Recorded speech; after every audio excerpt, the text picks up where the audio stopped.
அக்கா நல்லா இருக்கீங்களா? நல்லா இருக்குமா? இது உங்க பிள்ளைங்களா? ரெண்டு பிள்ளைங்களா? உன் பேர் என்ன? பாப்பா பேர் என்ன? நித்யஸ்ரீ. உன் பேரு? என் பேரு ஹரிஷ். இதோ பார்வை உங்களுக்கு தெரியாம ரெண்டு பிள்ளைங்களை வச்சு ரொம்ப கஷ்டப்படுறீங்கன்னு அம்மா சொல்லியிருந்தாங்க. நான் ரொம்ப கஷ்டப்படுற ஃபேமிலி தான் பிறந்தேன். பிறவில இருந்து பார்வை கிடையாதா? பிறவில இருந்தே எனக்கு இப்படிதான். அதுக்கப்புறம் கல்யாணம் மேரேஜ் நான் லவ் மேரேஜ் தான் பண்ணேன். எங்களுக்கு சாப்பாடு கூட ரொம்ப கஷ்டம். வீடு இருக்கு, வீடு இல்லைன்னா மாமியார்லாம் வேணாம், கண்ணு தெரியாம கல்யாணம் பண்ணிட்டேன்னு சொல்லிட்டு பிள்ளைய பிறந்தது கூட யாருமே வரல. எங்க வீட்டுக்காரர் தான் என்னை வாடகை வீட்டுல இருந்து பாத்துக்கிட்டாங்க, வச்சுக்கிட்டாங்க. ரெண்டு குழந்தைய பிறந்ததுக்கு யாருமே வரல, வைக்கல. பாப்பாவை ஸ்கூலுக்கு சேர்த்தோம். அந்த பிள்ளைக்கு எனக்கு தான் அப்படி கடவுள் கொடுத்துருக்காருன்னா பாப்பாவுக்கும் அதே மாதிரி கண்ணு பார்வை தெரியல அப்படின்னு சொல்லி டீச்சர். இவளுக்கா? எத்தனை வயசு ஆகுது பாப்பாக்கு? 7 வயசு ஆகுதுண்ணா.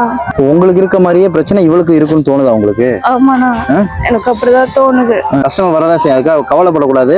இது சரி பண்ணிடலாம். ஏன்னா பிள்ளைக்கு தெரியும் தானே சொல்றாங்க, அவளுக்கு இப்ப ஃபுல்லா தெரியாமலாம் இல்லைல்ல. ஆமா, நானுமே ஒரு பொண்ணு தானே. நான் சின்ன வயசுல இருந்தே எனக்கு இருந்துச்சு. இதனால பட்ட வேதனைகள்லாம் அதிகம். நீங்க புரிஞ்சுங்க, உங்களோட வேதனைகள் நீங்க சொல்லாமே நான் தெரிஞ்சுக்கிறேன்க்கா. முன்னேறம் நிம்மதியான சாப்பாடு. நான் ஸ்கூல் போனா மட்டும்தான் என் பிள்ளைங்க நிம்மதியா சாப்பிடுங்க. ஐயோ, என்னக்கா எப்படி சொல்றீங்க? என்ன மாதிரி என் பிள்ளை படிக்காம இருக்க கூடாதுன்னா, அது நல்லபடியா படிக்கணும்னா அதுக்கு கண்ணு மட்டும் சரி பண்ணி கொடுக்கணும்னா.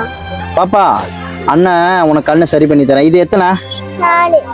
பக்கத்துல தூரத்துல இருந்து கேட்க. இது எத்தனை? 5.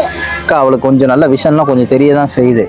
கொஞ்சம் ஏதாவது கண்ணுக்கு என்னங்கிற டாக்டரை போய் நம்ம நல்லா கேட்டோம்னா அவங்க சொல்லிடுவாங்க. கவலைப்படாதீங்க. சரி, நீங்க எதை நினைச்சு வருத்தப்படாதீங்க. உங்களோட பிரச்சனை உங்க பொண்ணுக்கு வராம பார்க்க வேண்டியது என்னோட பொறுப்பு. நான் பாத்துக்கிறேன். சரி, இன்னொரு தம்பியாவோ அண்ணனாவோ நீங்க எப்படி வேணா நினைச்சுக்கோங்க. உங்களோட வேதனைகள் என்னால புரிஞ்சுக்க முடியுது. நான் கூட்டிட்டு போய் அவளுக்கு என்ன வேணுங்கிறத பார்த்துட்டு ஒரு செக்அப் டாக்டர் ஒரு அப்பாயின்மெண்ட் போட்டு பண்ணிடுவோம். இங்க பாத்துருவோம். முதல்ல என்ன சொல்றாங்கன்னு கேட்டுக்கோ. நீங்களும் வாங்க, கூட்டிட்டு வாங்க. நான் சொல்றேன், அன்னைக்கு மட்டும் வரணும், அம்மாவோட வந்துடணும். ஓகேவா? அன்னைக்கு வரப்போ உங்க வீட்டுக்காரையும் கூட்டிட்டு வாங்க. அண்ணனையும் அவரையும் கூட்டு போயிட்டு அவருக்கு என்னங்கிற தெரிஞ்சுக்கிட்டுனா அடுத்து நம்ம என்ன செய்யணும். கவலைப்படாதீங்க, அழாதீங்க, தைரியமா இருக்கு. உங்க தைரியம் தான் அவளை வழி நடத்தும். சாப்பாடுக்கு நீங்க ஸ்கூல்ல இருந்து வந்தாதான் சாப்பாடு தருவீங்களா? நான் ஜாமான் தரேன். பிள்ளைங்களுக்கு நல்ல சாப்பாடு கொடுங்க. முதல்ல வீட்டுக்கு தேவையான ஜாமான், அரிசி, பருப்பு எல்லாமே இருக்கு. நீங்க முதல்ல என்ன வேணுமோ இதை வச்சு சாப்பிடுங்க. பணமா தரேன், நீங்க வேற என்ன வேணுங்கிறதெல்லாம் அங்க வாங்கிக்கோங்க. பிள்ளைங்க ஆசைப்பட்டு கேட்டா கூட எதுவும் வாங்கி தர முடியலன்னு வருத்தப்பட்டீங்கல்ல, இதுல பணம் இருக்கு.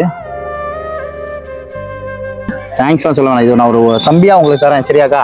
கண்டிப்பா இந்த பாப்பாக்கு எல்லாம் சரியாயிரும். உங்க தாயை உங்க வேதனை எல்லாம் குறையும். நான் சொல்றேன், நடக்கும் இது. சரியா? உங்களுக்கு நம்பிக்கை இருக்குல்ல? நம்புங்க, நம்பிக்கை தான் வாழ்க்கை. ரொம்ப சந்தோஷமா இருக்கு. நான் இப்பதான் நாங்க கொஞ்சம் இதே நிம்மதியோட தைரியமா வீட்டுக்கு போங்க. எல்லாம் நல்லபடியா நடக்கும். நான் இருக்கேன். சரியா? எல்லாமே அண்ணன் பாத்துக்கிறேன். சரியாக்கலாம். ஓகேவா? ஸ்கூலுக்கு போறப்ப செருப்பு போட்டு தான் போகணும். ஓகேவா? இந்த பாப்பா சம்சா